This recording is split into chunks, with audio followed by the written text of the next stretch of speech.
संस्थापकाय च धर्मस्य सर्वधर्मस्वरूपिणे अवतारवरिष्ठाय रामकृष्णाय ते नमः।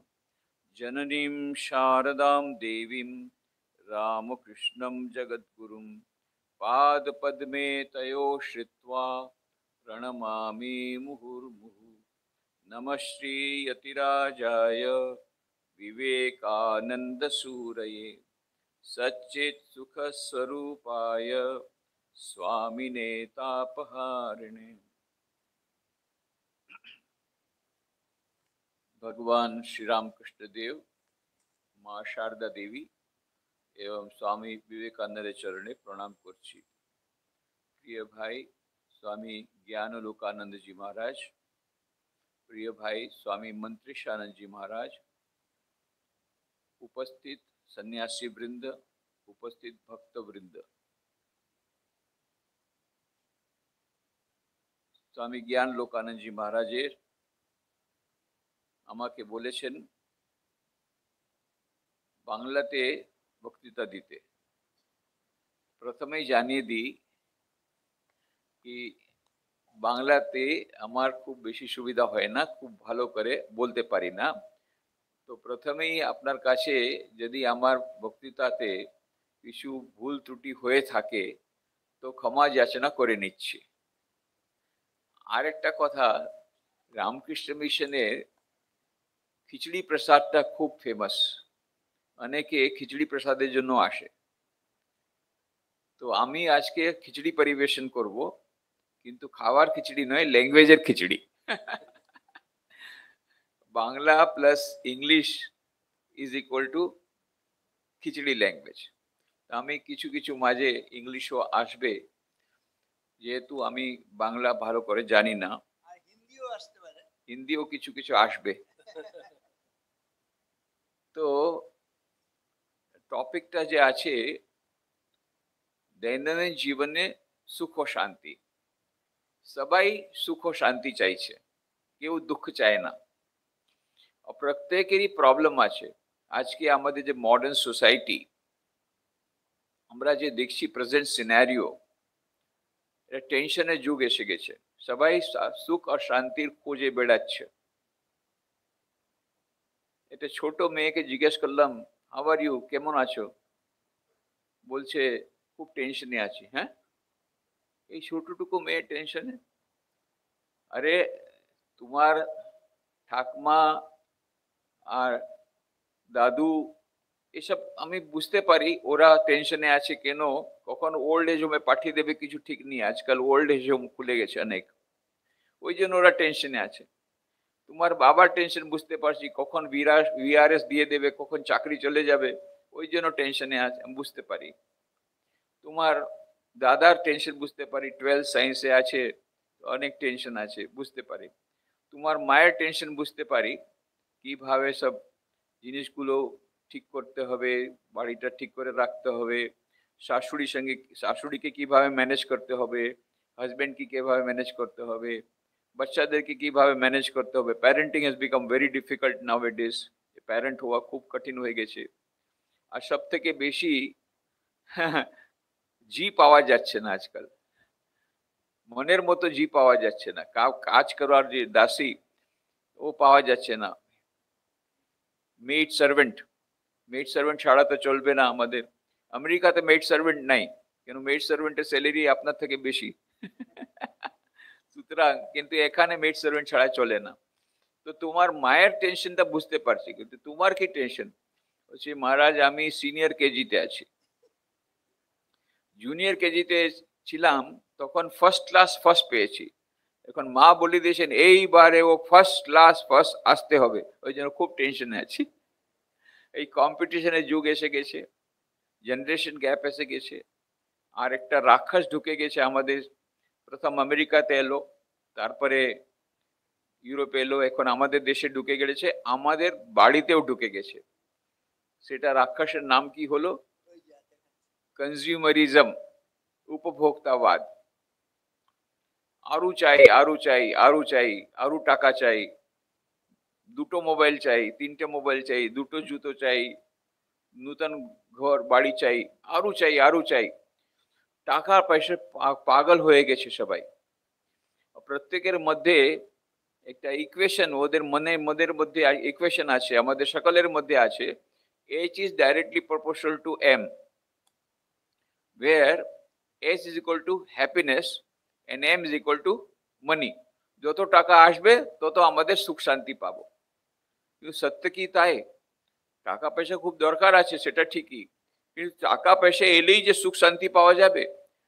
যদি সেটাই হতো তাহলে সো কল ডেভেলপড কান্ট্রিজ, সেখানে লোকগুলো এত কষ্টে কেন থাকতো, এত দুঃখী কেন হতো? ডিপ্রেশন, আমরা বুঝতে পারি যারা গরিব আছে তাদের ডিপ্রেশন, কিন্তু যারা সো কল ডেভেলপড কান্ট্রিজে অ্যাফ্লুয়েন্ট পিপল, অ্যাফ্লুয়েন্সা এসে গেছে ওখানে আমেরিকাতে, আর অ্যাফ্লুয়েন্সা রেজিস্ট্যান্স সোসাইটি স্টার্ট করেছে প্যারেন্টসরা নিজে বাচ্চাদেরকে বাঁচাবার জন্য। ওই অ্যাফ্লুয়েন্ট পিপল, ওদের ওদের কেন কষ্ট হচ্ছে, ওদের কেন সুখ শান্তি নাই? কতগুলি সব জায়গায় mental health is a big problem, depression is big problem, সবাই টেনশনে আছে। ইভেন আমেরিকাতে, ইউরোপে, সব জায়গায় ওরা টেনশনে আছে। যাদের ভালো রোজগার করছে, যারা ভালো টাকা ইনকাম করছে, তাদেরও তো টেনশন আছে, তাদের বরং বেশি টেনশন আছে। আমেরিকা থেকে আর কতগুলি বই বেরুচ্ছে আমেরিকা থেকে, ডেরেক হামফ্রিজ লেখা বই, বইয়ের নাম হচ্ছে ফাইনাল এক্সিট। তো বইটা আর পাওয়া যাচ্ছে না, বইটাই এক্সিট হয়ে গেছে। খুব মুশকিলে করে একটা বই কপি পেলাম দেখবার জন্য। কি লেখা আছে? কি লেখা আছে? হাউ টু কমিট সুসাইড, কিভাবে আত্মহত্যা করতে হবে। যে বইটা খুব বিক্রি হচ্ছে। ফ্রান্সে বেস্ট সেলার বইয়ের নাম কি? Suicide users manual. জাপানের বেস্ট সেলার বইয়ের নাম কি? The complete manual on committing suicide. 3.5 lakhs copy sold in within 1 year। 3.5 lakh copy বিক্রি হয়ে গেছে। আর অনেকজন তো কি করেছে, ওই বইটা হাতে নিয়ে যেভাবে বলা ছিল ওইভাবে সুসাইড করে ফেলেছে। তো এই যে so called develop countries, so called affluent countries, তাদের মধ্যে লোকগুলো যে সুসাইড করছে, ডিপ্রেশনে যাচ্ছে, ড্রাগ এডিক্ট হয়ে যাচ্ছে, সিজোফ্রেনিক পেশেন্ট হয়ে যাচ্ছে, তার মানে কি? H is not directly proportional to M. টাকা দরকার আছে, কিন্তু শুধু টাকা এলেই যে মনের মধ্যে সুখ শান্তি আসবে সেটা কোনো নাই। কিন্তু এখন তো আমরা টাকার গুলাম হয়ে গেছি। টাকার জন্য আমরা ভাবছি টাকা এলেই সব ঠিক হয়ে যাবে। এরিক ফ্রম, এটা খুব ভালো বড় সোশিওলজিস্ট আর সাইকোলজিস্ট হয়ে গেলেন। উনি সুন্দর বইটা লিখেছেন, to have or to be. To have or to be, সেখানে বলছেন man has become a commodity.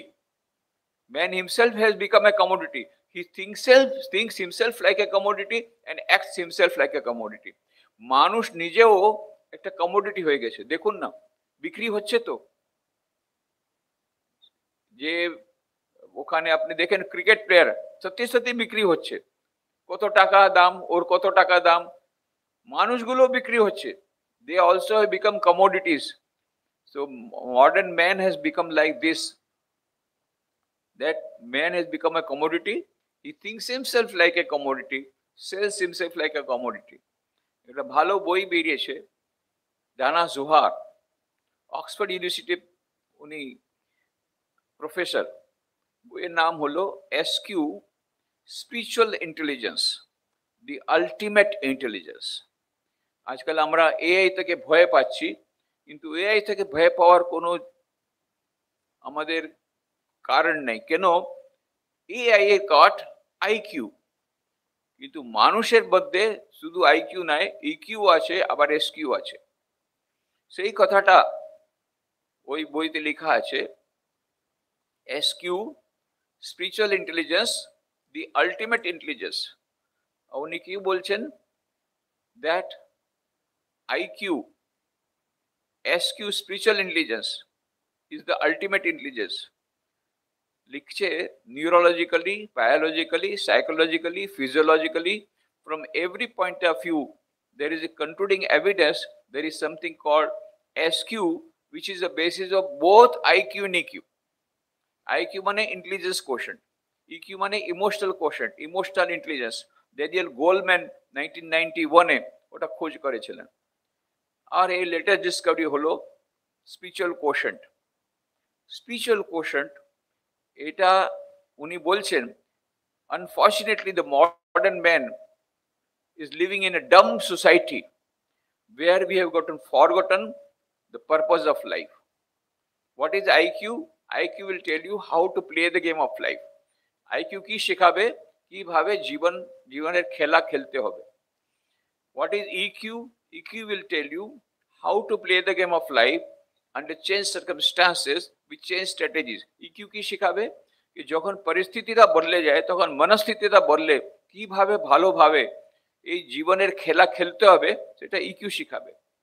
R SQ শিখাবে, SQ will tell you why to play the game of life. আমরা কেন এই খেলা খেলছি, what is the purpose of life, জীবনের উদ্দেশ্যটা কি, কেন আমরা এই পৃথিবীতে এসেছি, কি করবার জন্য এসেছি, what is the mission of our life, এইসব এসকিউ বলবে। এই স্পিরিচুয়াল কোশেন্ট এই আমাদের মডার্ন সোসাইটি থেকে মিসিং আছে। সেই জন্য আমরা অন্ধজনের মতো দৌড়ে যাচ্ছি, জানি না, খুব ফাস্ট, সবাই moving fast fast fast fast, কোথায় যাচ্ছ জানি না, কিন্তু ফাস্ট ঘুমছে। এটা জেন স্টোরি আছে, একটা ঘোড়া দৌড়াচ্ছে, খুব জোরে জোরে দৌড়াচ্ছে। তো কেউ একজন জিজ্ঞেস করছে ঘোড়ার উপর যে বসে আছে, এই where are you going? ও বলল ask the horse। ও বলে কোথায় যাচ্ছে, বলে ঘোড়াকে জিজ্ঞেস করো। কেন, আমি ঘোড়াকে নিয়ে যাচ্ছি না, ঘোড়া আমাকে নিয়ে যাচ্ছে। আমরা জীবন যাপন করছি না, জীবন আমাদের যাপন করছে। আমরা জানি না আমাদের জীবন উদ্দেশ্য, শুধু ফাস্ট ফাস্ট ফাস্ট দৌড়াচ্ছি। এই হলো মডার্ন ম্যান। সুতরাং এই ডানা জোহার সেখানে খুব ভালো স্টোরি দিচ্ছে, ওই স্টোরিটা একটুখানি বললে আমি বলছি। By the side of the Mexican coast there was a fisherman. একটা মেক্সিকান কোস্টের মধ্যে একটা নৌকা ছিল, নৌকার মধ্যে একজন মাছ ধরার লোক, ও ঘুমাচ্ছিল, দুপুরের সময় ছিল। আর সমুদ্রের ধারে একজন ম্যানেজমেন্ট কনসালটেন্ট ছিল। সে ওকে বললো, এই ঘুমাচ্ছ এখন দুপুরে, মাছ ধরছো না কেন, এখন তো দুপুর হয়েছে।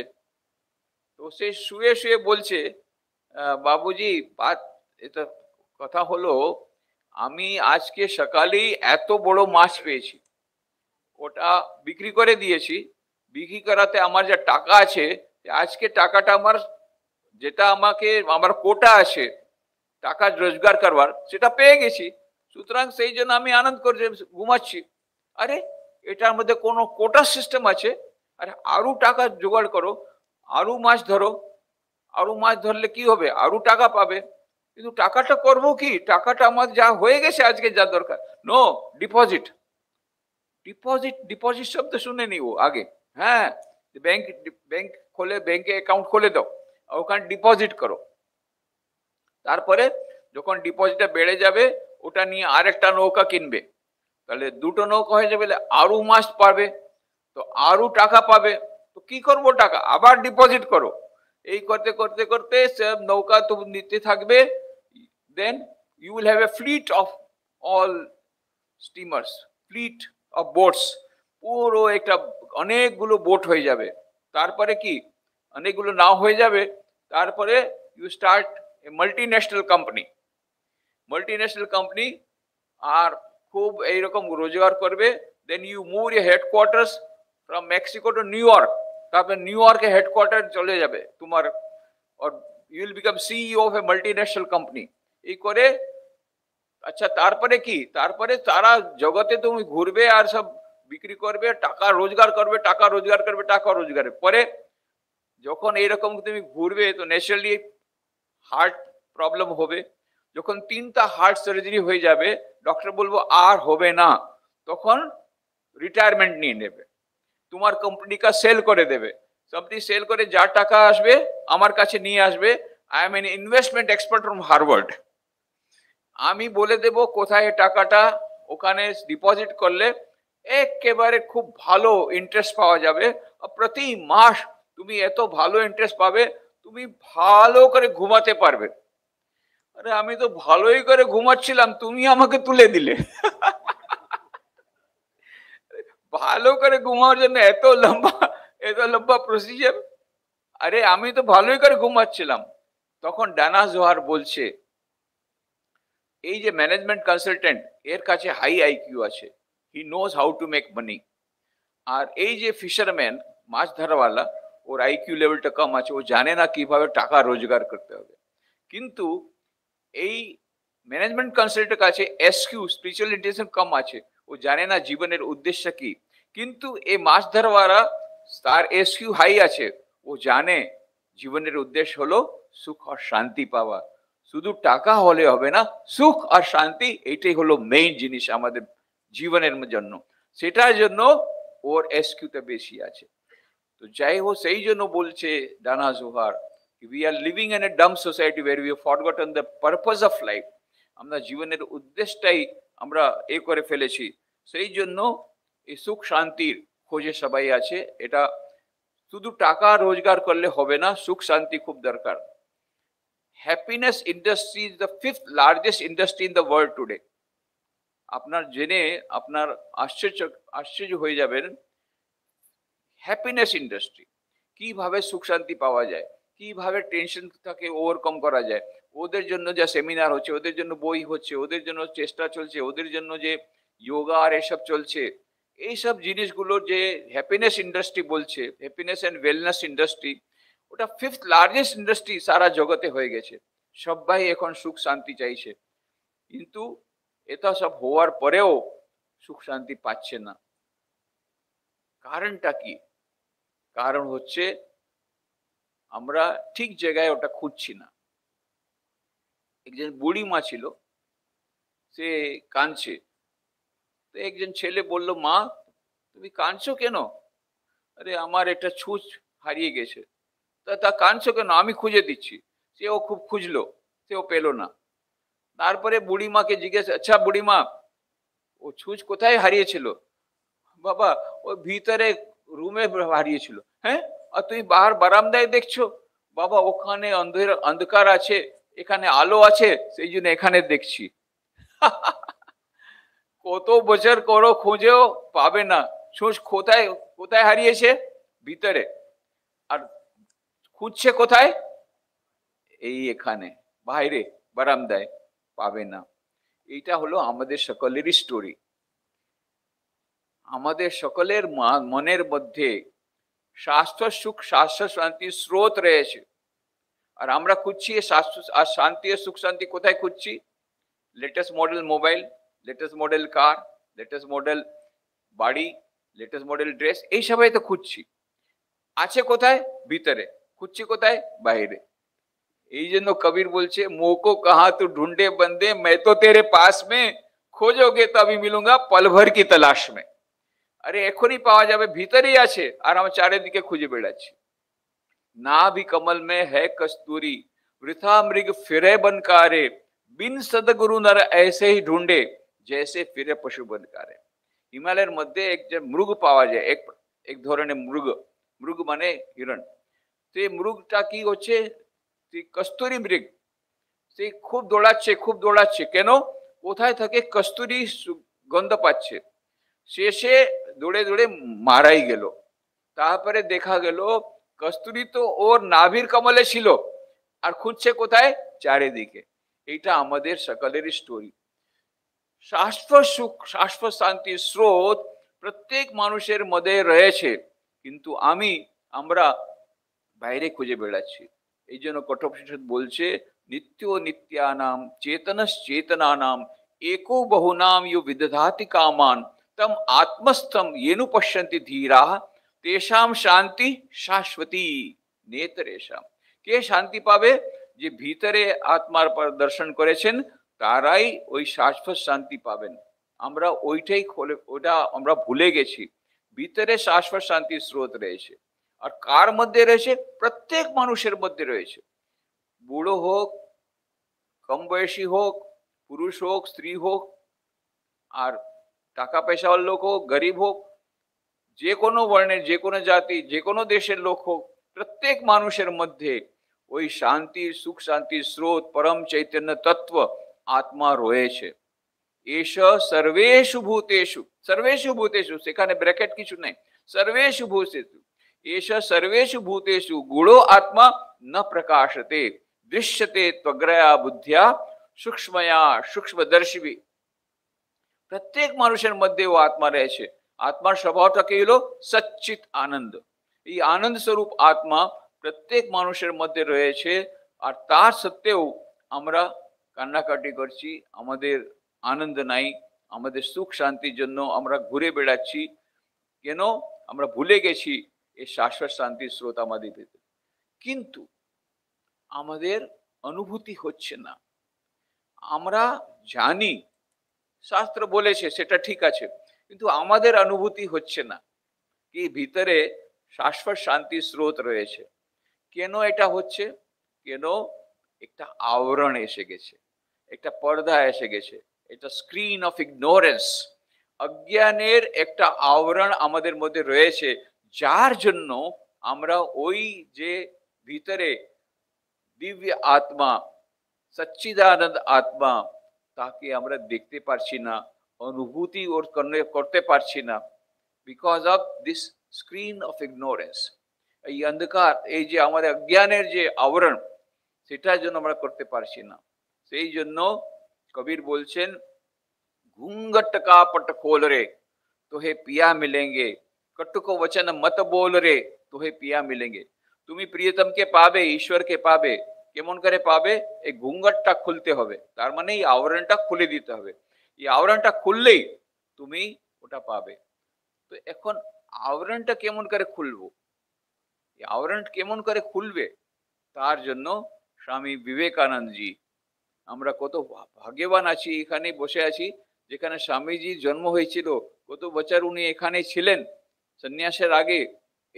এই জায়গায় আমরা বসে আছি, আমরা খুবই ধন্য।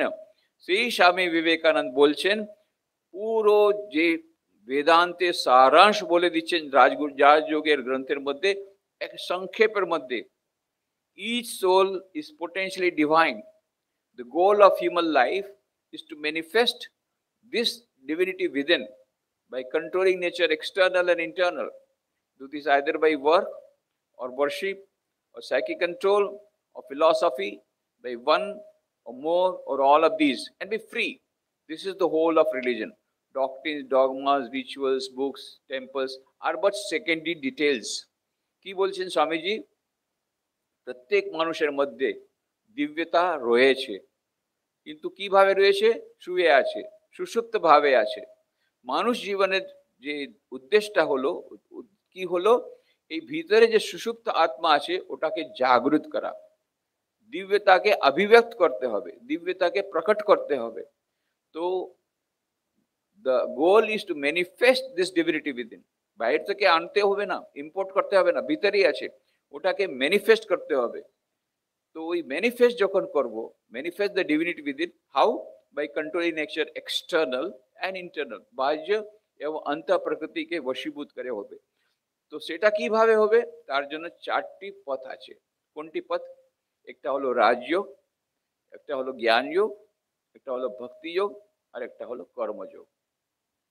এই চারটি পথের মধ্যে 1, 2, 3 আর অথবা তো চারটেই পথে মিলিয়ে ওই ভিতরে যা সুষুপ্ত দিব্যতা আছে তাকে অভিব্যক্ত করতে হবে।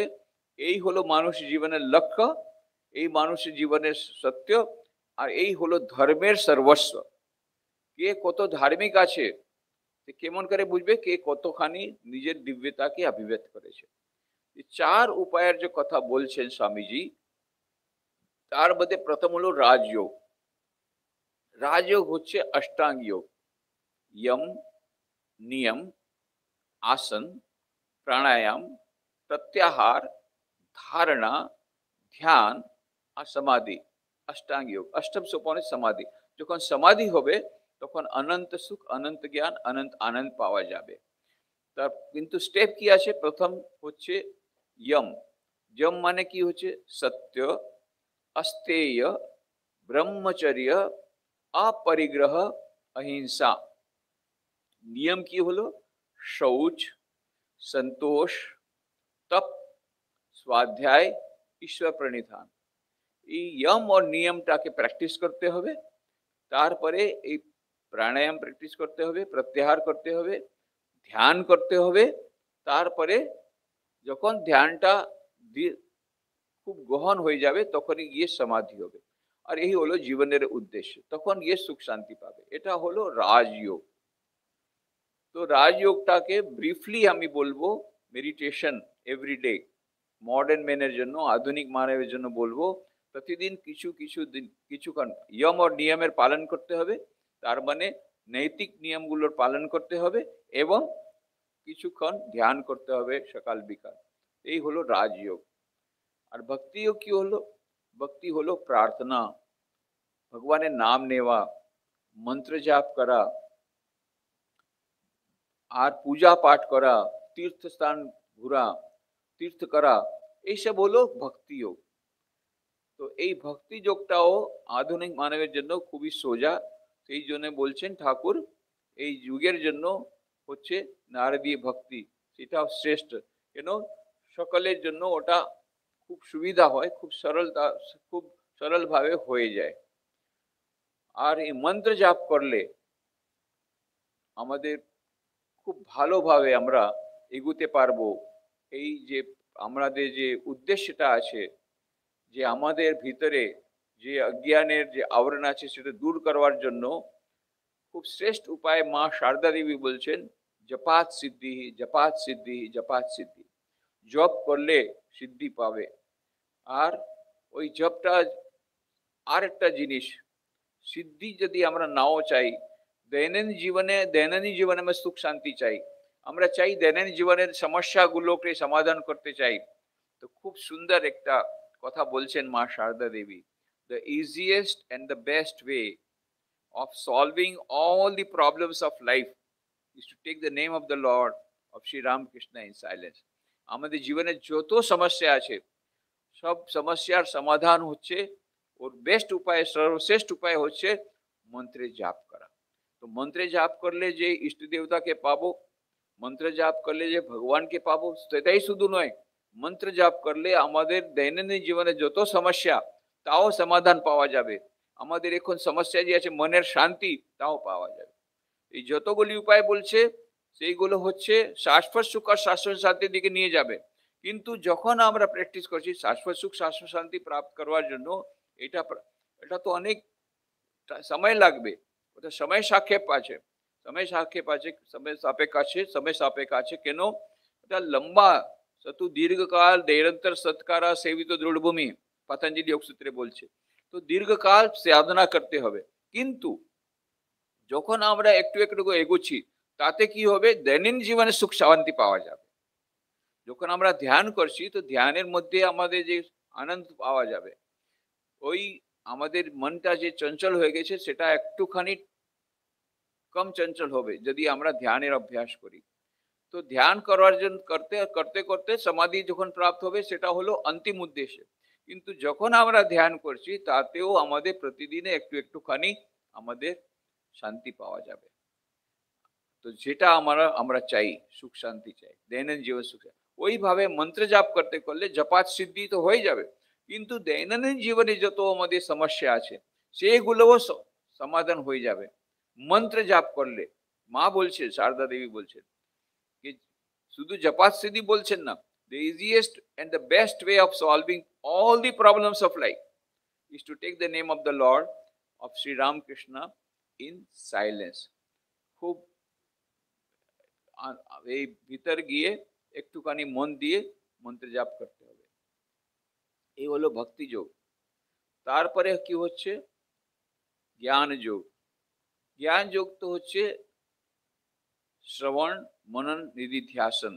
আমাদের শাস্ত্রের মধ্যে রয়েছে তিনটা উপায় আছে।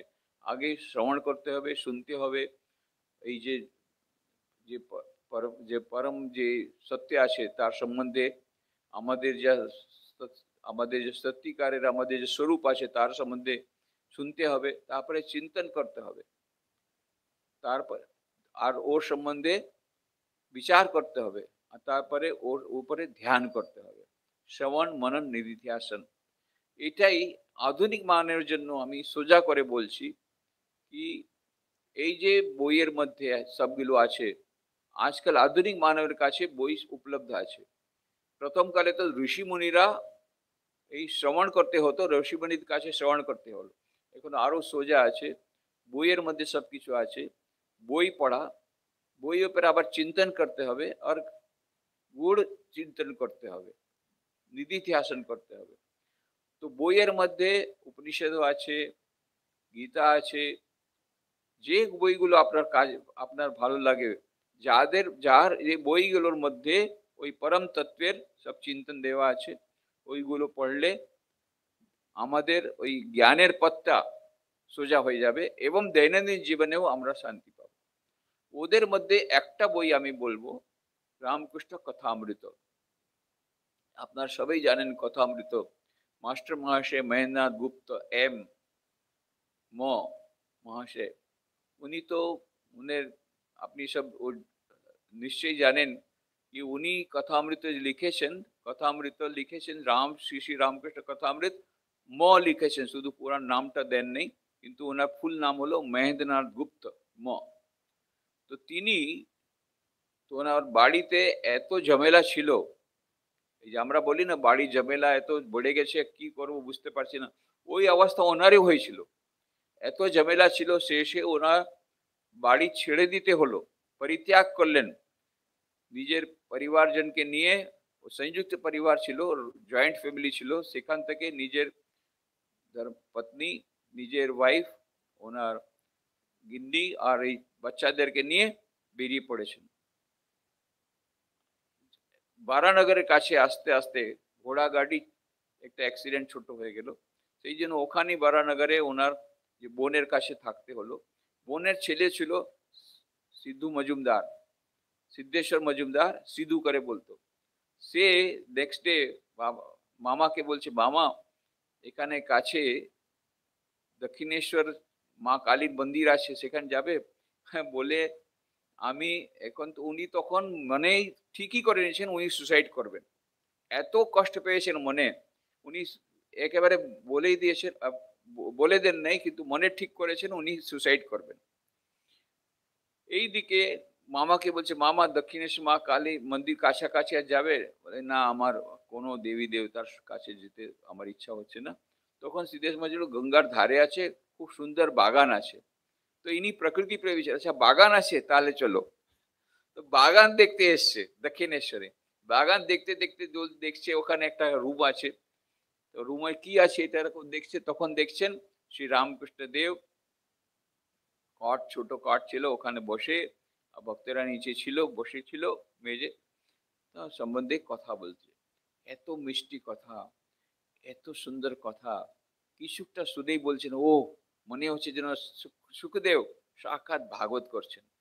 ওনার মনে খুব শান্তি পেয়ে গেলেন। তারপরে মাস্টার মহাশয় ওই ঠাকুরের সঙ্গে একটুখানি কথা বলেছে, ঠাকুর বলছেন আবার আসবে। তারপরে ওন আসতে আরম্ভ করলেন, আবার আসলেন, আবার আসলেন। আর এমন তারপরে তো এমন ওনার এত শান্তি পেলেন, আত্মহত্যা যে করবার ওনার যে উদ্দেশ্যটা ছিল সেটা কোথায় হারিয়ে গেল জানেন না, নতুন জীবন পেয়ে গেলেন। আর এই রামকৃষ্ণ কথামৃত উনি লিখলেন, যখন যখন যেতেন রামকৃষ্ণ দেবের কাছে, তখন এইগুলো আপনার নিজের ডায়েরিতে লিখে নিতেন। সেই ডায়েরিটা পরে স্বামীজি দেখতে পেরে বলছেন, মাস্টার মহাশয় এই ডায়েরিটা পাবলিশ করুন। উনি বললেন না না না, এটা আমার পার্সোনাল ডায়েরি, এটা পাবলিশ করব না। মা শারদা দেবী বললেন, শেষে ওদের অনুরোধে মাস্টার মহাশয় রামকৃষ্ণ কথামৃত এই বইটা লিখেছেন। এই বইটা পড়ে কতজন যে সুসাইড থেকে বেঁচে গেছে তারও একটা আর্টিকেল আছে, তার সম্বন্ধে আর্টিকেল আছে, the magic of the gospel. এই কথামৃতের যে জাদু, এইরকম একটা আর্টিকেল আছে যেখানে বলা হয়েছে কি কিভাবে কতজন কথামৃত বই পড়ে। কথামৃতের লেখক নিজে তো বেঁচেই গেলেন ঠাকুরের কাছে গিয়ে, ঠাকুরের সঙ্গে যে কথাবার্তা হতো সেটা শুনে, সেটা উনি যে লিখে রেখেছেন সেটা পড়ে পড়ে বইটা পড়ে ও আত্মহত্যা থেকে যেতে গেল। আর যারা আত্মহত্যা থেকে বেঁচে মানে আত্মহত্যার জন্য কোনো চেষ্টা করেন নাই, তারা নূতন জীবন পেয়ে গেল। অনেকেই আছে যারা রামকৃষ্ণ কথামৃত প্রতিদিন পড়ে আর খুব মনে শান্তি পায়। দৈনন্দিন জীবনে সুখ শান্তি পেতে গেলে এই কথামৃত পড়াটা খুব দরকার। আমরা একটা কথা শুনেছিলাম পূজনীয় বীরেশ্বরাজি মাঝ কাছ থেকে। প্রভু মহারাজ উনি মায়ের শিষ্য ছিলেন, তার কাছে এমনি একটা কথা শুনলাম। একবার রাজা মহারাজ এক ভক্তকে বলেছে, আমি তোমাকে একটা কথায় ব্রহ্মজ্ঞান দিয়ে দেব। সেই তো এত খুশি হয়ে গেছে, খুব কাছে গেছে, যেন একটা কোনো ব্রহ্মবাক্যে বলবেন, ব্রহ্মজ্ঞান হয়ে যাবে। তো রাজা মহারাজ ধীরে ধীরে বলছেন, প্রতিদিন কথামৃত পড়বে। এই হলো ব্রহ্মবাক্য, ব্রহ্মজ্ঞান হয়ে যায় বলে একটা কথায়। কি বললেন? প্রতিদিন কথামৃত পড়বে। তো অনেকেই আছে যারা প্রতিদিন কথামৃত পড়ে, ওদের মনে শান্তি হয়। আর আরেকটা হলো কর্মযোগ। কর্মযোগটা কি হয়েছে? কর্ম মানে যা কিছু আমরা কর্ম করছি সেটা পূজাতে পরিণত করতে হবে। সেটা কিভাবে হবে? যখন আমরা আসক্তি ছেড়ে দেব, কর্ম আর কর্মের ফলে প্রতি कर्मण्येवाधिकारस्ते मा फलेषु कदाचन मा कर्मफल हेतुर्भुः मा ते संगोऽस्त्व कर्मणि, ভগবদ গীতাতে আছে। তো কর্ম আর কর্ম ফলের প্রতি আসক্তি যখন আমরা ছেড়ে দেব, তখন ওই কর্মটা কর্মযোগ হয়ে যাবে। যখন ওর মধ্যে নিঃস্বার্থতা আসবে, আমাদের প্রত্যেক কাজের মধ্যে স্বার্থ থাকে, এই যতক্ষণ যতক্ষণ স্বার্থ কম হতে থাকবে, তত ওই যে কাজটা আছে সেটা ওয়ার্ক উইল বিকাম ওয়ার্শিপ, কাজটা পুজোতে পরিণত হয়ে যাবে। অনেকে ভাবছে কি কিভাবে করা যাবে কাজটাকে যোগ, কিভাবে করা যাবে? কর্ম তো আমরা সব করছি, কিন্তু সেইগুলো কি হচ্ছে? কর্মভোগ। একজন সিনিয়র স্বামীজি জিজ্ঞেস করলেন ভক্তকে, আচ্ছা তোমরা কর্মযোগ করছো না কর্মভোগ করছো? কেন? যা কিছু কাজ আমরা করব সেই হলো কর্মভোগ। ভালো কাজ করলে ভালো ফল পাবে, মন্দ কাজ করলে মন্দ ফল পাবে, এটা হলো কর্মভোগ। কিন্তু যদি আমরা ওটা ঈশ্বরকে মনে রেখে ঈশ্বরকে সমর্পিত করে দিই, নিঃস্বার্থ ভাবে যদি করি, তাহলে সেই কাজটা কর্মযোগ হবে। যোগ মানে কি? যোগ আর কি, আজকাল তো যোগ মানে অন্যরকম কথা হয়ে গেছে। যোগ ডে, ইন্টারন্যাশনাল যোগা ডে করছে, তার কি করছে? ও প্রাণায়াম করছে আর কিছু আসন করছে। তো কিন্তু যোগ মানে সেটা নয়। ওটা তো ওই যে প্রাণায়াম তো ওটা একটা ওর পোর্শন। সত্যি সত্যি যোগ মানে কি হচ্ছে? যোগ শব্দটা এসছে কি দুটোর মিলন যেটা হয় সেটাকে যোগ বলে। তো পরমাত্মা আত্মার মিলন হলো যোগ। এই পরমাত্মা আত্মার মিলন এটাই যোগ। সেটার জন্য এই সব চারটা পথ আছে, শুধু প্রাণায়াম করাটা যোগ নয়। তো পরমাত্মার আত্মার মিলন যখন হবে, যোগ বাংলাতেও ইংলিশেও তা আছে যোগ। যোগ মানে একসঙ্গে মিলিত হওয়া। ওইভাবে হচ্ছে ইউজ ধাতু থেকে, ইউজ ধাতু থেকে এসছে, তেও যোগ মানে মিলন। পরমাত্মার আত্মার মিলন হলো সত্যি সত্যি যোগ।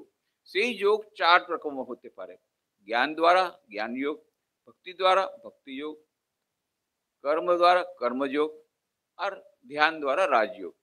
এই চারটে যোগ হলো মুখ্য। গীতাতেও তাই আছে। আবার স্বামী বিবেকানন্দ নিজে ওই কথাটা বলেছেন, এই চার যোগের সমন্বয় করতে হবে। ওনাকে জিজ্ঞেস, আর এই যে কর্মযোগটা কিভাবে কর্মযোগ হবে? ওটা আসক্তিটা ছাড়তে হবে। কিন্তু আসক্তিটা কি রকম আছে জানেন? আসক্তি যে কোনো সময় আসতে পারে, আর যখন তখন আসতে পারে, ना डेके वो आस्ते पारे, तार नाम ही हल आसक्ति। जो आसक्ति है कभी भी आ सकती है, किसी को भी आ सकती है, उसका नाम आसक्ति। এই আসক্তিটা চলে আসে নাম ডাললে।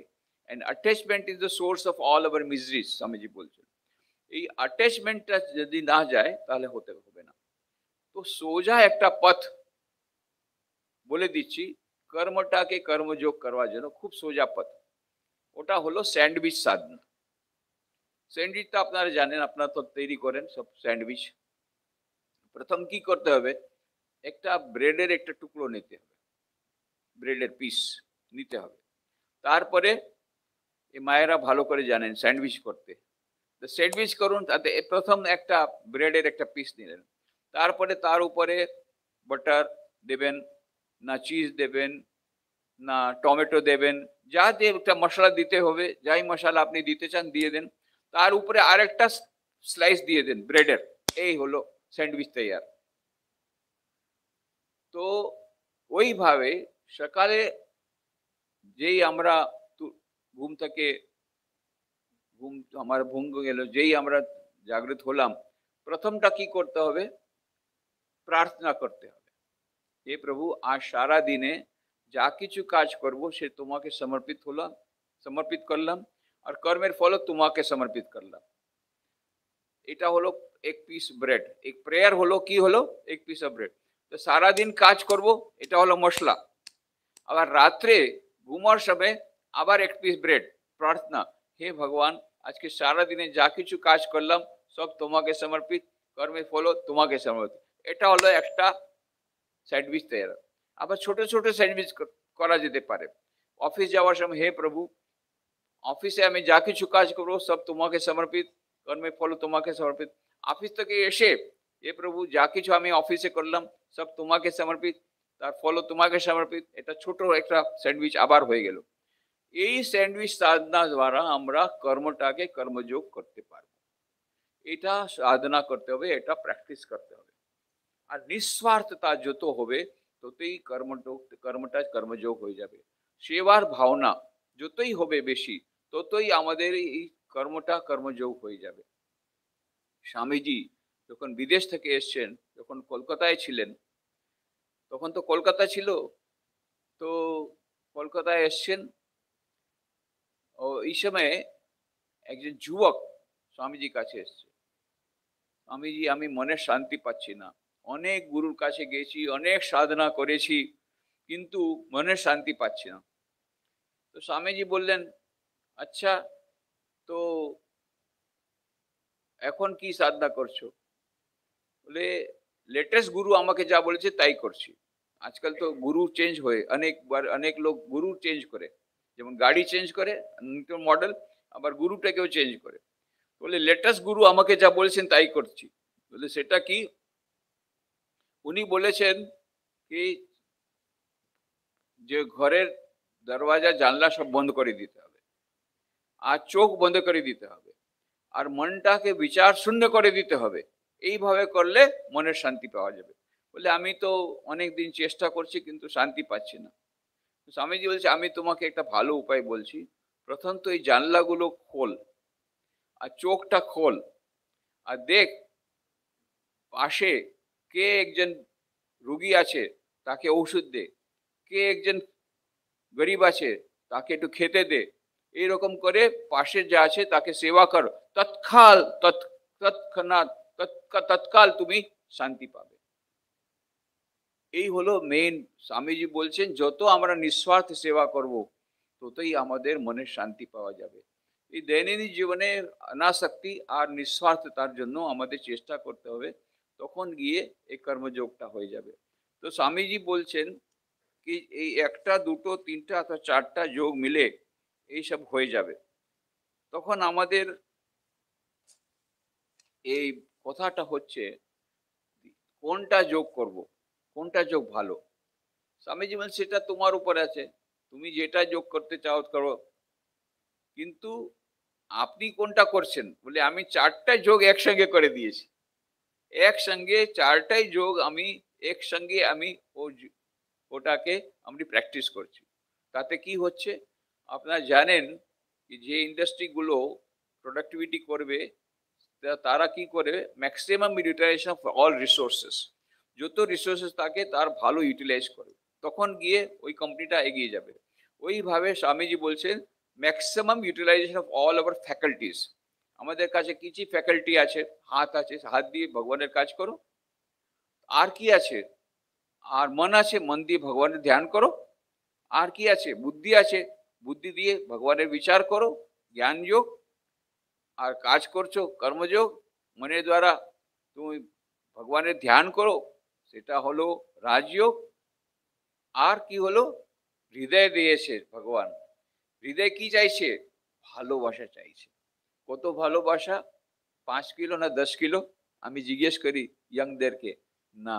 10 কিলো? না। 20 কিলো? না। 40 কিলো? না। কত ভালোবাসা চাই আমরা? অনন্ত ভালোবাসা চাই। সেই অনন্ত ভালোবাসাটা শুধু ভগবানই দিতে পারে।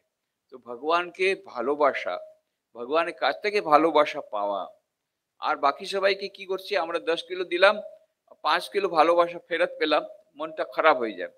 কিন্তু ভগবান কত ভালোবাসা দিচ্ছেন? ঠাকুর বলছেন, শ্রী শ্রী ঠাকুর বলছেন, এক পথ তুমি এগিয়ে যাও, উনি 10 পথে আসবেন, আরো বেশি তোমাকে ভালোবাসবেন। তো এই ঠাকুর, এই যে ভগবানের ভালোবাসা পাওয়া, এটা হলো ভক্তি যোগ অথবা প্রেম যোগ। এই 4 যোগটায় 4টা ফ্যাকাল্টি হয়ে গেল। আরেকটা জিনিস আছে, 4টা যোগে সমন্বয় করার জন্য কি কেন বলছেন ঠাকুর স্বামীজি? স্বামীজি বলছেন কি যখন আমি একটা যোগ করতে চাইছি, তখন কিছু কিছু ওর মধ্যে ভয় রয়েছে। উদাহরণ আমি দিচ্ছি। একজন বলছেন আমার রাজযোগ খুব ভালো লাগে। সে 24 ঘন্টা সে শুধু ধ্যান করছে। তারপরে কি হয়ে গেল? পাগলখানাতে চলে গেল। এবার 24 ঘন্টা বিগিনিং এ ধ্যান করলে তো ঐরকমই হবে। কি তাহলে কি করা যায়? ওই কর্মযোগের সঙ্গে সেবা যোগ দিয়ে দাও, কর্মযোগ দিয়ে দাও। তো কিছু কিছু সেবার কাজ করবে আর কিছু কিছু ধ্যান করবে, তাহলে বেঁচে গেল। আচ্ছা, শুধু যদি কর্মযোগ করে তাহলে কি হবে? ওর অহংকার আসবে, আমি এই কাজ করেছি, তাহলে ও ভগবানকে পাবে না। তো কর্মযোগের মধ্যে কি দিতে হবে? ভক্তি যোগ মিলিয়ে দাও। আমি করিনি প্রভু, আপনি করিয়েছেন, আমি তো মাত্র এক নিমিত্ত আছি, নিমিত্ত মাত্রম ভব সবে সাচিন বলছেন ভগবান শ্রীকৃষ্ণ অর্জুনকে। আমি তো নিমিত্ত মাত্র আছি, ভক্তি যোগটা মিলিয়ে দাও। শুধু ভক্তি যোগ করলে কি হবে? তো আমাদের ভাবনা, বেশি ভাবনা প্রবণ হয়ে গেলে আমরা ইমপ্র্যাকটিক্যাল হয়ে যাব। তো শ্রী ঠাকুর বলছেন ভক্ত হবি তো হবি, বোকা হবি কেন? তো একটা বুদ্ধি মিলাতে হবে, জ্ঞান যোগটা মিলাতে হবে। শুধু জ্ঞান যোগ কি হবে? শুষ্ক হয়ে যাবে। তো 4টে যোগ মিলালে কি হবে? 4টে যোগের ভালো জিনিস চলে আসবে আর মন্দ জিনিস চলে যাবে। সেই জন্য স্বামীজি বলছেন 4টা যোগ করলে একসঙ্গে মিলালে, একসঙ্গে প্র্যাকটিস করতে হবে। তাতে কি হবে? তাড়াতাড়ি ফল পাওয়া যাবে, তাড়াতাড়ি আমাদের যোগ হয়ে যাবে। আর একটা জিনিস হচ্ছে এইসব ডেঞ্জার গুলো চলে যাবে।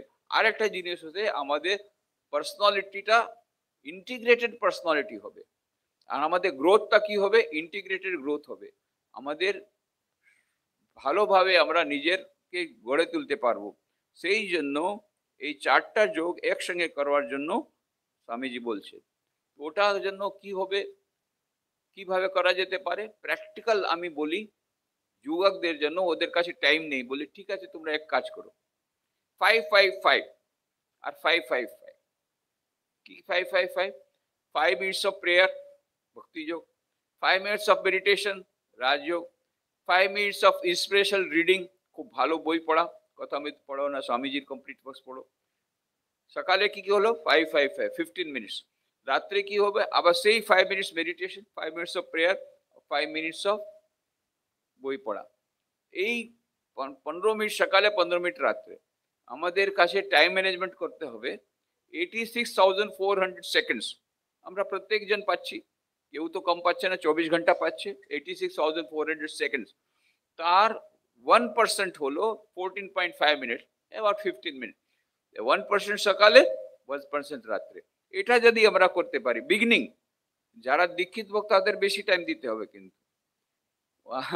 ওটা তো যে গুরুদেব বলছেন উপাসনা, এটা আমি ইয়ংদের জন্য বলি minimum start with the minimum, practice the easiest. এটা দিয়ে আমরা যদি স্টার্ট করি, সকালে বিকালে 5 মিনিট 5 মিনিট 5 মিনিট প্রার্থনা, ধ্যান আর ভালো ভালো কথাগুলো পড়া, আর সারাদিন যা কাজ করছি সেটা আমরা ওটা কাজটাকে, ওয়ার্কটাকে ওয়ার্শিপের মধ্যে আমরা পরিবর্তিত করতে হবে। তখন গিয়ে আমরা এই 4টে যোগ একসঙ্গে যদি আমরা প্র্যাকটিস করি, আমরা তাড়াতাড়ি ফল পাবো, দৈনন্দিন জীবনের সুখ শান্তি পাবো, আবার শাশ্বত সুখ শাশ্বত শান্তিও পাবো। শাশ্বত সুখ শাশ্বত শান্তি পেতে তো টাইম লাগবে। ইতিমধ্যে যখন এই 4টা যোগ দিয়ে আমরা করি, 4টা যোগ করি, প্রতিদিন ভালো বই পড়ি, প্রতিদিন একটু ধ্যান করি, প্রতিদিন প্রার্থনা করি, আর যা কিছু কাজ করছি সেটা যদি অনাসক্তি ভাবে করি, নিঃস্বার্থ ভাবে করি, তো আমরা দৈনন্দিন জীবনে সুখ শান্তি পাবো, আবার শাশ্বত সুখ আর শাশ্বত শান্তি পাবো। এখন কয়েকটা ছোট জিনিস, মা শারদা দেবী খুব ভালো, ওনার ছোট ছোট কথার মধ্যে এত ভালো জিনিস রয়েছে। উনি বলছেন সহ্যের মতো কোনো গুণ নেই, আর সন্তোষের মতো ধন নেই। কত ভালো কথা। সন্তোষের মতো ধন নেই। বেস্ট যে আমাদের ওয়েলথ কি আছে? সন্তোষ, কন্টেন্টমেন্ট। আমরা অসন্তোষ আছি বলেই আমরা খুব ছুটে বেড়াচ্ছি টাকা পাওয়ার জন্য, এখানে ওখানে যাচ্ছি, এই জন্য মন চঞ্চল হচ্ছে। সন্তোষ করতে হবে। যা কিছু আমাদের কাছে আছে তার মানে নয় আমরা আরো টাকা রোজগার করার চেষ্টা করব, নয় তা নয়, কিন্তু আলটিমেটলি আমাদের একটা জায়গায় তো সন্তোষ আনতে হবে, কন্টেন্টমেন্ট আনতে হবে। সেই সন্তোষটা হলো আসল ধন, ওইটাই হলো আসল জিনিস। মা শারদা দেবী বলছেন সন্তোষের মতো ধন নেই, সহ্যের মতো গুণ নেই। ভালো গুণ যে সহ্যের মতো। শ্রী রামকৃষ্ণ দেব ঠাকুরও বলতেন যে সয় সে রয়, যে না সয় সে না রয়। সহ্য, সহ্য শক্তিতে বাড়াতে হবে। আজকাল আমাদের সহ্য শক্তি খুব কমে গেছে মানুষের মধ্যে, যার জন্য এইসব পরিবারের মধ্যে যত ঝগড়া হচ্ছে এসবার মূল কারণটা কি? সহ্য শক্তি হয়ে গেছে। জাপানের একটা কথা আছে, জাপানে 16th সেঞ্চুরি 17th সেঞ্চুরি কথা। জাপানে তখন এম্পারার একটা কথা শুনেছে, তখনকার দিনে প্রাইম মিনিস্টার ছিল, সে বুড়ো ছিল, আর ওদের একটা জয়েন্ট ফ্যামিলি ছিল। জয়েন্ট ফ্যামিলির অনেক মেম্বার। শোনা যাচ্ছিল তখন এই যে ওর নাম ছিল, প্রাইম মিনিস্টার নাম ছিল ও ওসোন। এই ও ওসোনের যে জয়েন্ট ফ্যামিলি আছে সেখানে কেউ ঝগড়া করে না, কুকুরগুলো ঝগড়া করে না, নাহলে কুকুরগুলো তো ঝগড়া করবেই রাত্রে, ভো ভো করবে, তাও ঝগড়া করেন, তাও শান্তিতে থাকে।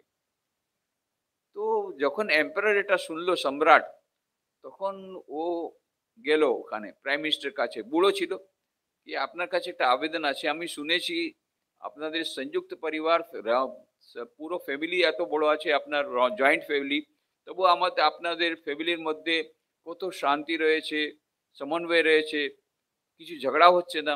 আমাদের ছোট ছোট ফ্যামিলি, নিউক্লিয়ার ফ্যামিলি, তাও আমাদের পরিবারের মধ্যে অশান্তি আছে।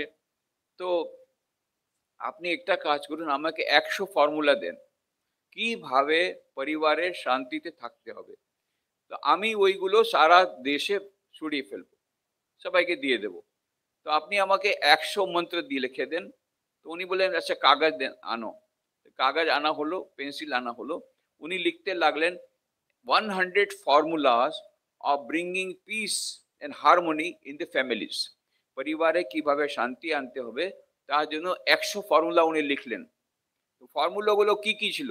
ফর্মুলা ছিল সহ্য করো, সহ্য করো, সহ্য করো, সহ্য করো, সহ্য করো। 100 বার লেখা ছিল সহ্য করো। এই হলো ফর্মুলা। যে সয় সে রয়, যে না সয় সে না রয়। এই সহ্যশীলতা, সহ্য করার শক্তি, সহ্য শক্তি, এটা খুবই দরকার। এই ফরবিয়ারেন্স যেটাকে বলছে, এটা খুবই দরকার। শেষে একটা কথা বলে শেষ করি, টাইম হয়ে গেছে। আচ্ছা, এই শেষ করে তারপর 2-3 কথা বলবো গম্ভীরানন্দজি মায়ের সম্বন্ধে। মা শারদা দেবী, উনার শরীর চলে গেল 21 জুলাই 1920। তার 2 দিন আগের কথা। अन्नपूर्णा মা, মা তো শয্যাসনে আছেন, একেবারে খুবই ওনার রোগ, খুবই ওনার শরীর খুব খারাপ। এইদিকে দরওয়াজার দাঁড়িয়ে আছে अन्नपूर्णाর মা। ও কেঁদে কেঁদে বলছে মা তুমি চলে যাবে, আমাদের কে দেখবে? মা বলছেন ভেবো না, ঠাকুর তোমাদের দেখবেন। তারপরে মা একটা কথা বললেন, তারপরে কোনো কথা বলিনি। এটা হলো মায়ের শেষ কথা। কি কথা বললেন? একেবারে খুব দামি কথা। মা বলছেন যদি শান্তি চাও, যদি শান্তি চাও তাহলে কারো দোষ দেখবে না। কিন্তু দোষ দেখতে খুব ভালো লাগে। তা আবার বলছেন যদি দোষ দেখতেই হয় তো নিজের দেখবে। এই জগতে কেউ পর নয়, সকালে আমাদের নিজেদের। কত বেদান্তের পুরো সারাংশ উনি এনে দিলেন মা। কি বলছেন? কারো শান্তি যদি শান্তি চাও কারো দোষ দেখবে না। কবির বলছে बुरा जो मैं चला बुरा न मिला कोई, जो दिल अपना देखा मुझसे बुरा ना कोई। তো মা শারদা কি বলছেন, যদি শান্তি চাও কারো দোষ দেখবে না। কিন্তু দোষ দেখতে খুব ভালো লাগে, তাহলে বলে নিজের দোষ দেখবে। নিজের দোষ যখন দেখবে এত দোষ পাবে, ওটা ঠিক করতে করতে সারা জীবন চলে যাবে, আর অপর দোষ দেখবার টাইম পাবে না। আমাদের নিজেদের মধ্যে কত দোষ আছে, কিন্তু আমরা কি করি, এই করেছে, ও করেছে, এরকম বলছে, এরকম করেছে, কিন্তু তুমি কি করছো, এই চারটা আঙুল এখানে আছে, সেটা আমরা দেখছি না। আমরা যখন বিশ্লেষণ করব, মা মা কারো দোষ দেখতে পারতেন না, সত্যি সত্যি। কত গোলাপ মা বলছে, মা তোমার তো, তুমি তো কারো দোষই দেখতে পারো না। মা বলছেন, আরে আমি একজন যদি কারো দোষ না দেখি তাতে কি হয়েছে, দোষ দেখার লোক তো অনেক আছে। দোষ দেখলে নিজেই মনটা খারাপ হয়, আর যে দোষগুলো তুমি দেখছো সেই দোষগুলো নিজে চলে আসে। আর এটা তো সাইকোলজিক্যাল একটা প্রসেস, যেটার উপর চিন্তন করো সেটাই চলে আসবে। তুমি অপরের দোষ দেখতে দেখতে দেখতে নিজেদের মধ্যেই ওই দোষটা চলে আসবে। কত সুন্দর কথা, ছোট্ট ছোট্ট কথার মধ্যে মা বলেছেন, যদি শান্তি চাও কারো দোষ দেখবে না, যদি দেখতে হয় নিজের দোষ দেখবে। এই জগতে কেউ পর নাই, সব আপনার নিজের। এই মা দিয়ে দিয়েছেন আমাদের শান্তি পাওয়ার যোগ, স্বামীজি দিয়ে দিয়েছেন চারটি যোগ। এখানে স্বামীজি নিজে ছিলেন, সেই স্বামীজি আমাদের কত সুন্দরভাবে আমাদের চারটা যোগের একটা সুন্দর উপহার দিয়েছেন। ফোর ফোর যোগাস কিভাবে আমরা কম্বাইন করে দৈনন্দিন জীবনে সুখ শান্তি পেতে পারি, আবার অনন্ত সুখ অনন্ত শান্তি প্রাপ্ত করতে পারি, যে ভিতরে পরমাত্মার দর্শন করতে পারি। পরমাত্মার দর্শন হলে সচ্চিদানন্দের প্রাপ্তি হবে। ওই জন্য তো স্বামীজি সবসময় আনন্দে থাকতেন। ওখানে উনি বলছেন স্বামীজি নিজে, respondence is not religion, whatever else it may be, to be happy and smiling always takes you nearer to God than any prayer in this world. The first sign that you are becoming religious, that you are becoming cheerful. প্রথম যে এ হলো, sign হলো কি তুমি ধার্মিক হচ্ছ, সেটা হচ্ছে তুমি আনন্দে থাকো। আর উনি বলছেন সবসময় যদি তুমি আনন্দে থাকো আর তুমি সবসময় স্মাইল করতে পারো, তাহলে যে কোনো প্রার্থনা থেকে তুমি বেশি ভগবানের কাছে চলে যাবে, ভগবানের কাছে ভগবানকে পেয়ে যাবে। To be happy and smiling always takes you nearer to God than any prayer in this world. আর উনি সবসময় আনন্দে থাকতেন। যখন লেকচার করছেন খুব সিরিয়াস, তারপরে লেকচারের পরে আইসক্রিম পার্টি করছেন। তারপরে আইসক্রিম ওনার খুব প্রিয় ছিল, আর চকলেট আইসক্রিম খুব প্রিয় ছিল। সবাই বলতো, Swami why do you like chocolate ice cream? উনি বলতেন, because I am like chocolate. এরকম করে আনন্দ করতেন। তারপরে ওদের ওখানে বিদেশে ওদের ধারণা, যারা ধর্মোপদেশক হবে, রিলিজিয়াস প্রিচার হবে, তারা সিরিয়াস থাকবে, use to have long faces. কিন্তু এখানে তো স্বামীজি এরকম করে জোর করে হাসছেন সবসময়। তখন একজন মহিলা আর পারলো না, Swami you are to be little more serious, you are a religious preacher. Swamiji আপনাকে তো একটুখানি গম্ভীর হতে হবে, সব সময় এরকম করে জোরে জোরে হাসছেন, এটা কি আপনার ভালো ভালো লাগছে? এটা কি যোগ্য? স্বামীজি রিপ্লাই দিলেন, yes madam, I to become serious when I got stomach ache. আমিও সিরিয়াস হয়ে যাই যখন পেটে ব্যথা হয়, তো আমিও সিরিয়াস হয়ে যাই। আর পেটে যখন ব্যথা নেই তো কেন সিরিয়াস হবে, কেন গম্ভীর হবে? তারপরে স্বামীজি নিজে স্পেশাল ওরা রিজনটা দিলেন কি, why should I be serious? We are the children of immortal bliss. আমরা আনন্দের সন্তান, আমরা কেন নিরানন্দ থাকবো? কেন? আমাদের বেসিক নেচার হচ্ছে সচ্চিদানন্দ। ওই সন্দেশটা তো উনি, মেসেজটা উনি স্বামীজি বলেছিলেন, শিকাগো ধর্মসভায় বলেছিলেন, শৃণুবন্তু বিশ্বে অমৃতস্য পুত্রা আয়ে ধামানি দিব্যানি তস্তু বেদাহমেতম পুরুষম মহান্তম আদিত্যবর্ণম তমস্য পরস্তাৎ তমেব বিদিত্বাতি মৃত্যুমেতি নান্যপন্থা বিদিতায়না, নান্যপন্থা বিদিতায়নায়। আমি ওই পুরুষ মহাপুরুষকে দেখেছি, যাকে দেখলে পরে সব দুঃখ থেকে নিবৃত্তি হবে। আর তারপরে স্বামীজি কি বলছেন, আমেরিকাতে বলেছে, শিকাগো ধর্মসভায় বলেছেন, dear sisters and brothers America, let me call you by the sweet name অমৃতস্য পুত্রা। আমাকে বলতে দেন, আপনারা তো অমৃতের সন্তান, ye the children of immortal bliss, holy and perfect beings, ye divinities on a sinners, it is sin to call a man so. It is a standing liable on human nature. Come up, O lions, and shake off the delusion that you are sheep. Your soul is immortal, spirits free, blessed and eternal.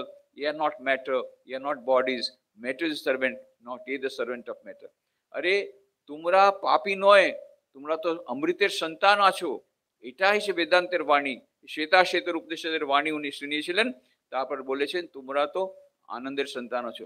সেই জন্য স্বামীজি বলেন আমরা আনন্দের সন্তান, সচ্চিদানন্দ আমাদের স্বরূপ আছে, তো কেন আমরা গম্ভীর হব? হ্যাঁ, যখন আমরা গম্ভীর হতে হবে তখন হব, কিন্তু বাকি সব সময় আমরা আনন্দিত থাকবো। এই স্বামীজির বাণী হচ্ছে, উনি নিজে আর নিজের জীবনের দ্বারা আমাদের বলেছেন আমরা আনন্দে থাকবো, দৈনন্দিন জীবন সুখ শান্তি থাকবো। তার জন্য এই যে ভিতরে যে সচ্চিদানন্দ রূপী যে আত্মা আছে তাকে ম্যানিফেস্ট করবার জন্য, যে ডিভিনিটি আছে তাকে ম্যানিফেস্ট করবার জন্য আমরা চেষ্টা করতে থাকবো। নিশ্চয়ই আমরা দৈনন্দিন জীবনেও সুখ শান্তি পাবো, আবার শাশ্বত সুখ শাশ্বত শান্তি পেয়ে যাব ওই চারটা যোগে সমন্বয় করলে। আবার মা যে প্র্যাকটিক্যাল কথা বলেছেন সেটাও আমি বলে দিলাম। আর মহারাজ বলেছিলেন গম্ভীরানন্দ পূজনী গম্ভীরানন্দ মহারাজ সম্বন্ধে, তো দু তিনটা কথা বলছি, যেহেতু গম্ভীরানন্দ স্মৃতি ব্যাখ্যান আছে, আমি আগে থেকে জানতাম না, তো তবে দু তিনটা যে কথা মনে পড়ছে। স্বামী গম্ভীরানন্দজি মহারাজের নামই হলো গম্ভীরানন্দ, আর উনিকে সবাই গম্ভীর মহারাজ বলেই বলতো। উনি সবসময় খুব গম্ভীর থাকতেন, কিন্তু ওনার মধ্যেও আবার very fine sense of humour ছিল, খুব সূক্ষ্ম একটা বিনোদের প্রবৃত্তি ছিল। সেটা আমি বলবো, আমরা একসঙ্গে ছিলাম ওখানে রাঁচিতে, তখন উনি ছিলেন, তো আমরা ব্রহ্মচারী তখন। তখন উনি ক্লাস নিতেন। একবার ক্লাসের মধ্যে আমরা একটু জোক করেছি, একজন ব্রহ্মচারী মহারাজ ও দেখলেন না ও কি বলছে, একটা জোক বলছে এরকম। তো মহারাজ কি বলছেন, আমি তো গম্ভীর, আমি জোক কেমন করে জানবো, আমি কেমন করে বুঝতে পারবো, আমি তো গম্ভীর, নিজেই নাম দিয়েই আবার বলছেন আমি তো গম্ভীর। আর একবার ওনাকে চা দেওয়া হয়েছে, ওনার সেবক চা দিয়েছেন, চা খেতে খাচ্ছেন, তখন বলছে মহারাজ জানেন এই চাটা না স্পেশাল চা এনেছে ওই ডিভোটি, 500 টাকা কিলো। আমি 1983 কথা বলছি, 500 টাকা খুব বেশি। কি বলো হয়, 500 টাকা কিলো? আগে থেকে বললে ধীরে ধীরে আস্তে আস্তে খেতাম। একসঙ্গে আমি তো খেয়ে ফেলেছি, আগে বললে এত কস্টলি চা ধীরে ধীরে খেতাম। এটা মানে ওনার মধ্যে ফাইন সেন্স অফ হিউমার ছিল। আমাদের যখন সন্ন্যাস দীক্ষা হয় তখন মহারাজদের কাছে গিয়ে নিজের নাম বলতে হয়। তো ওনার সঙ্গে তো আমার খুব ভাব ছিল, ওনার সেবা করবার সুযোগ হয়েছিল, মানে এমনি একটুখানি ওনার সঙ্গে লাভ হয়েছিল, এটা আমার খুবই সৌভাগ্য। তো আমাকে জিজ্ঞেস কি নাম হলো, আমি বললাম যেদিন সন্ন্যাস চলতেন নিখিলেশ্বরানন্দ। কি বলো হে, নিখিলেশ্বরানন্দ? পোস্ট কার্ড এক থেকে স্টার্ট করো, পোস্ট কার্ড পুরো শেষ হয়ে যাবে। আমার নাম নিয়েই মজা করলেন। তো উনি যদিও উনি গম্ভীর খুব থাকতেন, জেনে শুনেই কি যাতে কেউ ওনার টাইম ওয়েস্ট না করে, কিন্তু ভিতরে ওনারও এই গম্ভীর, এটা হলো ঠাকুর আমাদের রামকৃষ্ণ মিশনের, এটা হলো ট্রেডিশন। স্বামীজি বলে গেছেন কেন cheerfulness is the first sign of become religious. যত আমাদের গুরুরা ছিল, প্রেসিডেন্ট ছিল, যারা সন্ন্যাস, যারা আমরা দেখেছি খুব প্রবীণ সন্ন্যাসী, খুব বৃদ্ধ সন্ন্যাসী, খুব সিনিয়র স্বামীজি, তারা সকলের মধ্যে একটা ফাইন সেন্স অফ হিউমার ছিল, সূক্ষ্ম একটা বিনোদের ভাব ছিল।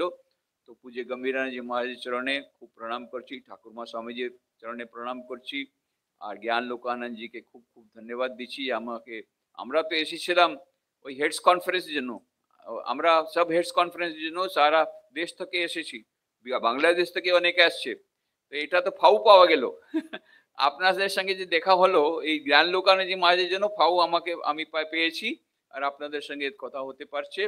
ঠাকুরমা স্বামীজি চরণে প্রণাম করে প্রার্থনা করি ওদের উপদেশ পালন করে আমাদের মনুষ্য জীবনটা আমরা সফল করতে পারি, দৈনন্দিন জীবন সুখ শান্তি প্রাপ্ত করতে পারি, আর শাশ্বত সুখ শাশ্বত শান্তি প্রাপ্ত করতে পারি।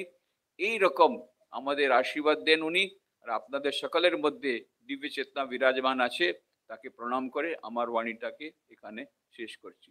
হরি ওম তৎসৎ।